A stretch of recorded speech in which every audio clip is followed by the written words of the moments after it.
Está en contacto con nosotros Iván Dorneles, que es sacerdote correntino, tiene 50 años, además es abogado e hizo periodismo, estudió piano. Gracias a Walter, que me hizo la reseña, ¿no?, para presentarlo al padre. Tras recibirse de abogado, entró al seminario en Buenos Aires en el 2000.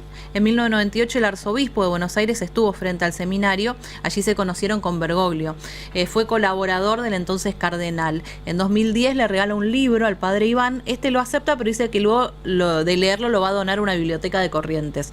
Le pide que le dedique ese libro al Papa Francisco, justamente para esta biblioteca. Bueno, siguen en contacto.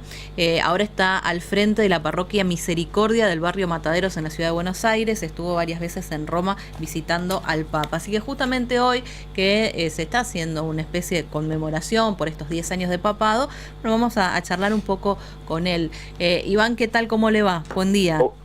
Hola, buen día, espero que estén todos bien. Bien, bien. Bueno, ¿usted correntino de dónde? ¿De qué parte de Corrientes? Soy de la ciudad de Alvear. De Alvear. Alvear, Corrientes. Y si manda mensaje de Walter de Santi, no puede ser de otro lugar, obvio. No puede ser otro lugar. Claro. Está Alvear y después está el resto del mundo. Una cosa claro, así. tal cual. De Alvear. Bueno, 10 años de papado, y nosotros estábamos tratando de recordar cada uno qué estábamos haciendo en el momento en que se anunció, tras la fumata blanca, que iba a ser Jorge Bergoglio, el nuevo papa, después convertido en Francisco. Y decíamos, en ese momento creo que el sentimiento generalizado, más allá de que uno sea más o menos creyente, que cumpla más o menos los preceptos de la iglesia, fue casi como de unidad, o sea, que todos los argentinos o la gran mayoría nos sentimos como emocionados ante esta noticia.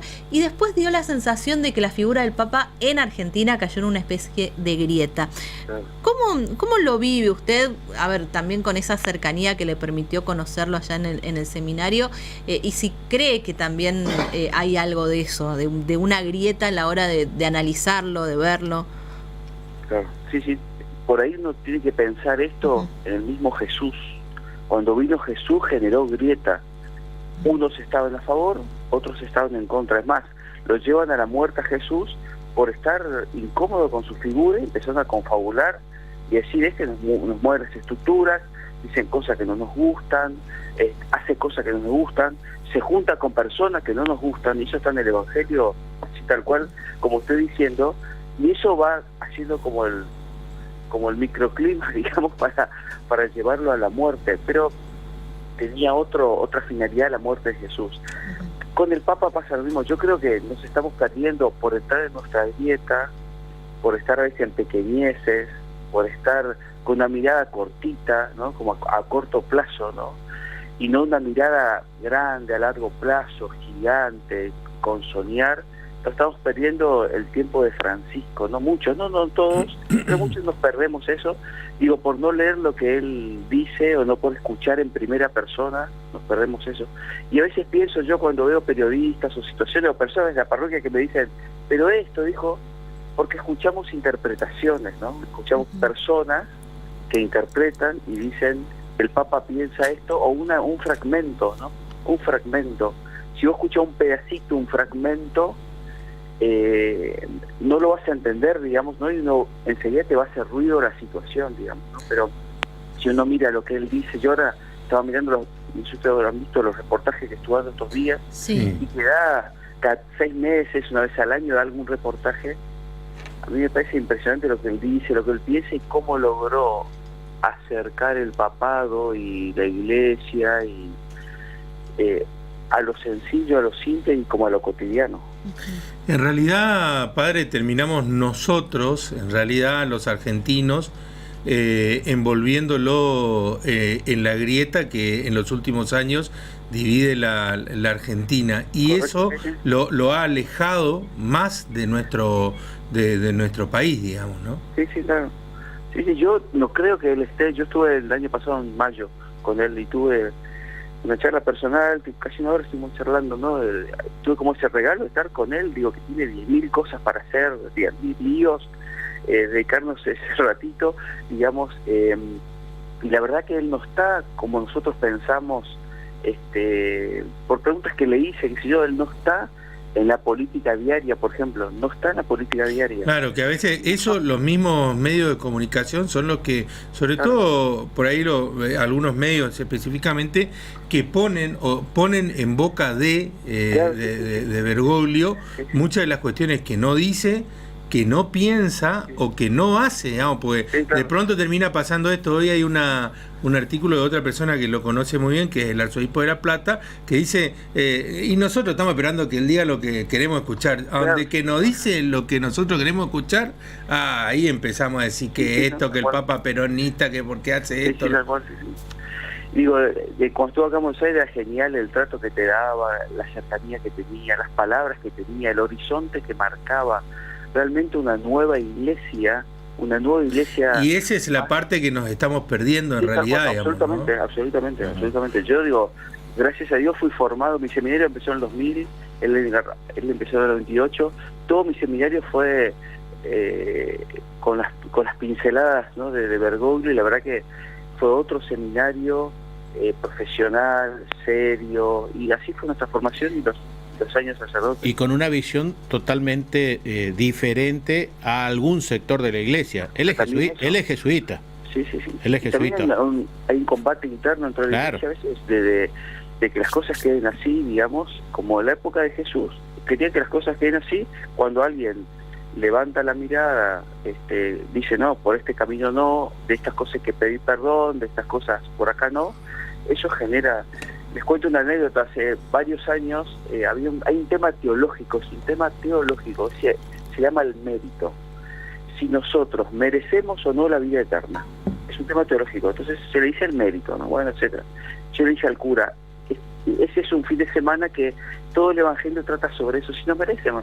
El otro cura que estamos, digo, este fin de semana esto va a traer lío, porque es un tema complejo, dicho y hecho. El Papa empieza a explicar y a hablar sobre el mérito, sobre esto, que frente a Dios no tenemos mérito, que todo es regalo de Dios, que todo. Y ya, los que vieron que entramos en esa grita la meritocracia. Claro. Toda esa historia que es un tema teológico, y entonces captan una palabra, lo traen para el ámbito político, y ahí arrancamos y no se termina más. Y hay periodistas que derraman tintas y tintas y tintas, digamos, con esas cosas. Digo, ¿el Papa se puede equivocar? Sí, se puede equivocar, digamos, porque es una persona, digo, y él mismo en los reportajes que daba decía, la gente viene, mismos cardenales me dicen cosas, y yo evalúo, pero creo que me lo dan de frente, qué sé yo, y hay cosas que cambiará, quedará marcha atrás, otra que avanzará porque está convencido, pero es una persona muy lúcida, es una persona de mucho corazón, que en el trato te hace sentir como único, ¿no? A mí siempre cuando me ve me dice, ¿qué haces, correntino, no? Trata de hacerte marcar que te conoce, que empático 100%, tiene inteligencia, la memoria, que es extraordinaria. Yo miraba en los reportajes los nombres, las cosas, las situaciones, y para cada uno trata como de tener esa palabra adecuada, ¿no? Uno leyendo un poquito sobre lo que, entre otras cosas, motivó la designación de Bergoglio como Papa Francisco, es esta lucha interna que también tenía la Iglesia Católica, el tema de la curia romana y demás. Nosotros lo vemos a la distancia, digamos, estamos felices de que un argentino sea el primer Papa no europeo, pero cuando uno empieza a investigar un poquito sobre lo digamos, porque la Santa Sede también es política, digamos, y hubo dificultades, acercamiento de sectores católicos con el tema del lavado de dinero y demás, que necesitaban una cara nueva, digamos, para renovar y para cambiar a Roma desde Roma. ¿Es tan así todo esto? ¿O nosotros no lo vemos, digamos, porque estamos tan lejos de lo que es la Santa Sede? Sí, mira, primero que es un Estado, yo creo que hay que pensar que es un Estado, ¿no? Y como Estado se vincula de esa manera con los países, y eso también es algo que a veces nos cuesta entender, su pequeño Estado en el cual funcionan todos los servicios como Argentina, ¿no? Como cualquier país, es así, eso por un lado. Entonces tiene toda una diplomacia y todo un desarrollo administrativo de ese estilo, ¿no? No es solamente repartir estampitas como una parroquia, o sea, no es una parroquia, uno reparte estampita, bautiza y listo. Es un Estado. Yo la verdad que desconozco todo lo de corrupción, pero sí lo que te puedo decir es que Francisco aborrece la corrupción y él piensa que el demonio empieza por ahí, empieza por el dinero, ¿no? Él dice, por el dinero empieza el demonio a tentarte y hacerte caer en sus redes, y es tan fácil. Entonces sé que con el dinero, ¿viste? Cualquier cosa de ese estilo, corrupción es como el agua y el aceite para él, ¿no?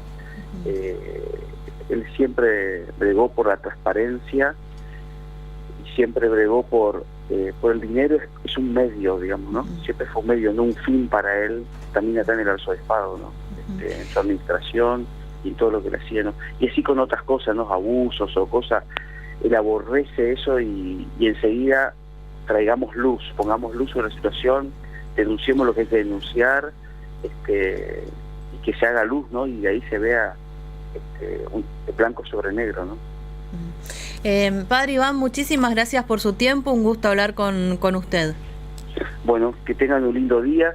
Les recomiendo esto, ¿no? Lean alguna cosita de Francisco, de una chica que se llama Laudato Si, muy interesante, que habla sobre cómo tratar al mundo. Digamos, realmente fue revolucionario, que hasta todo el mundo ecológico lo tomó y dialogó con eso. Otra carta que es Jesús Vive, que habló a los jóvenes de una manera tan simple, tan buena, derribando muros, increíble, digo, y tal vez va pasando, pasan los días, los años, o al menos si no, uno pone en YouTube y puede ver videitos en primera persona, ¿no?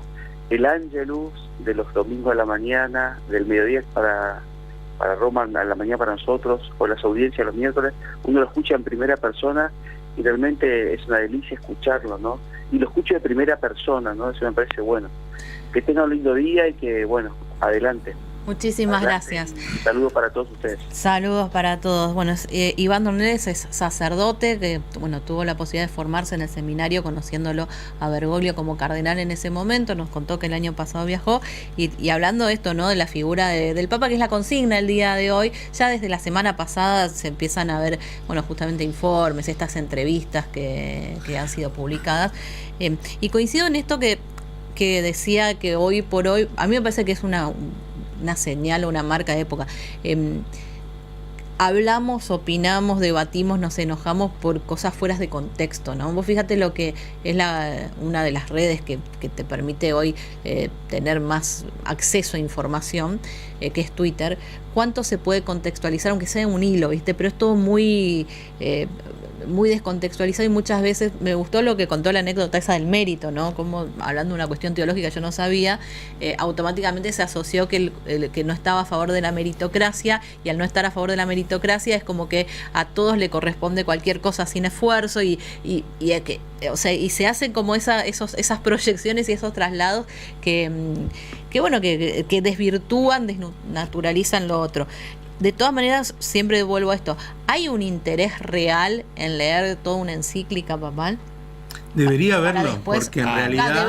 Yo digo, hay un interés real, o sea, hay manera, porque si vos no... Hay manera, por supuesto. No hay manera de despertar un interés general, decir, no, solamente que hay que tomarnos el tiempo de poder ir haciéndolo por capítulos, en diferentes momentos, de a poco, como para poder ir entendiendo, porque eso es un poco lo que él piensa y es la línea doctrinaria respecto a algunas cuestiones.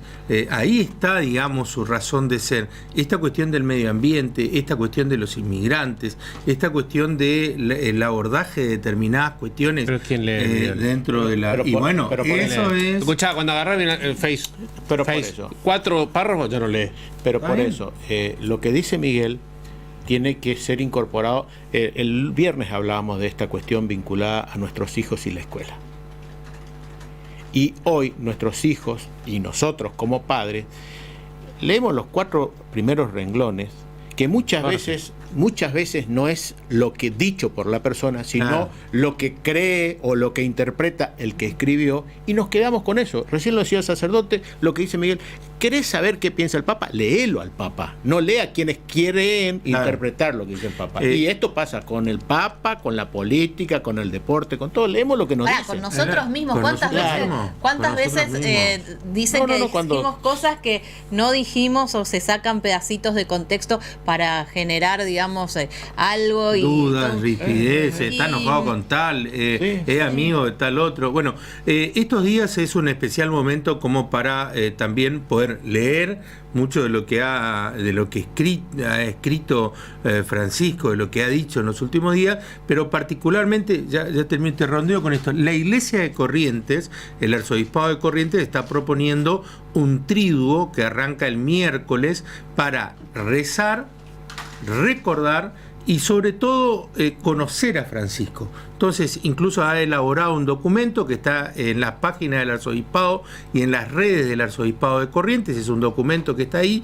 y lo propone activarlo a partir del miércoles, jueves y viernes, con una propuesta de trabajo en cada una de las comunidades, en las iglesias, y ese triduo que está proponiendo la Iglesia de Corrientes termina con una misa que se va a celebrar el sábado 18 por la tarde-noche en la Iglesia Catedral, y que para rezar por el Papa Francisco, por estos 10 años de papado, y que lo van a concelebrar Monseñor Andrés, su arzobispo de Argaín, y el emérito también Castaña. Los tres van a celebrar van a concelebrar esa misa. Pero lo interesante, ingresen a las redes sociales del Arzobispado de Corrientes o a la página, y ahí tienen para descargarse el documento y por ahí trabajarlo en familia, en sus comunidades, y poder también reflexionar sobre esto que nos dice el Papa Francisco. Está Juan Cifra. Juan Cifra me dicen que es sobrino de Bergoglio. Sí, no sabía. Vamos a preguntarle a Juan, si